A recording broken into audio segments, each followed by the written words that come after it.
বিজেপির নেতা অ্যারেস্ট হয়েছে গত অমিত শাহকে চ্যালেঞ্জ করছি, আপনি বিল ইন্ট্রোডিউস করিয়েছেন। আপনার ক্ষমতা থাকলে আপনি বলছেন 30 দিন কাস্টাডিতে থাকলে 31তম দিনে পদত্যাগ করতে, আমি বলছি 15 দিনে কাস্টাডিতে থাকা রাখুক আর 16তম দিনে পদত্যাগ করুন, কিন্তু প্রভিশন আনুন।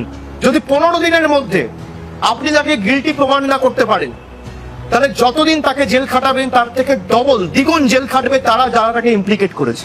আপনি প্রভিশন আনুন, বিল পাস করুন, তৃণমূল সমর্থন করবেন। 2016 সালে আপনি নোটবন্দির কথা বলেছিলেন, অ্যাকাউন্টেবিলিটি কোথায়?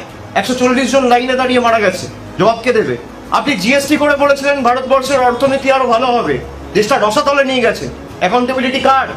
আপনি বলেছিলেন সিএ করে আমরা নাগরিকত্ব দেবো, আপনারা সিএ এর জায়গায় এনআরসি করতে চেয়েছেন, নাগরিকত্ব দেওয়ার জায়গায় কাটতে চেয়েছেন। ইন্টেনশন রং, আপনাদের কোনোদিন ইন্টেনশন ঠিক ছিল না।